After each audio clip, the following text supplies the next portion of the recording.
তিনি ছিলেন মধ্যম আকৃতির সুঠাম দেহের অধিকারী একটি মানুষ। তার চুলগুলো ছিল ঘাড় পর্যন্ত প্রলম্বিত, হালকা হালকা কোঁকড়ানো। তিনি যখন চুলের ভিতরে তৈল দিয়ে আছড়াতেন মনে হতো মৃদুমন্দ ঢেউ দেখা যায়।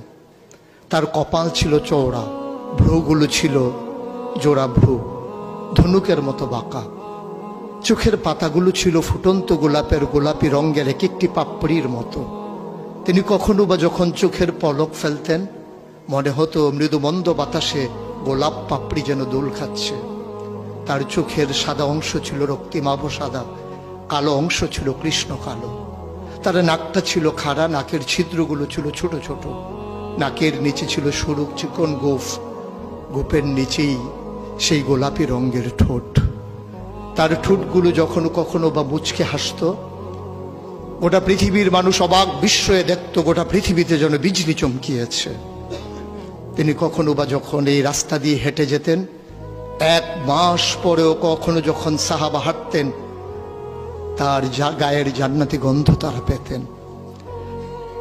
মায়েরা উম্মাহাতুল মুমিনিন যারা, তারা নবীর যখন কখনো এই ঘামে ভেজা শরীর নিয়ে ঘরে ঢুকতেন, কপালের ভিতরে মুক্তোর দানার মতো ঘামগুলো যখন জমে থাকত, মায়েরা ছোট্ট শিশি খুঁজে সেই ঘামগুলো শিশিতে ভরে জমা রেখে দিতেন, কখনো বা ঈদে কোনো অনুষ্ঠানে যেন আতর হিসেবে ব্যবহার করতে পারেন।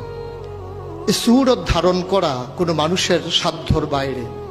কখনোই কোনো মানুষ এই সুরত ধারণ করতে পারবে না চেষ্টা করলেই।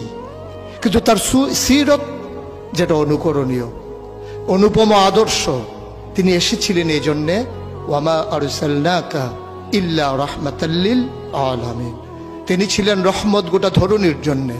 যেমন করে আল্লাহ বলেছেন, ফাবিমা রাহমাতিন মিনাল্লাহি লিনতা লাহুম ওয়ালাউ কুনতা ফাজ্জান গালিজাল কলব লানফাদ্দু মিন হাওলিক ফাআফু আনহুম ওয়াস্তাগফির লাহুম ওয়াশাওিরহুম ফিল আমর ফাইযা আযামতা ফাতাওয়াক্কাল আলাল্লাহ ইন্নাল্লাহা ইউহিব্বুল মুতাওয়াক্কিলিন। তিনি এসেছিলেন তেমন করে। কেন তাকে পাঠানো হয়েছিল?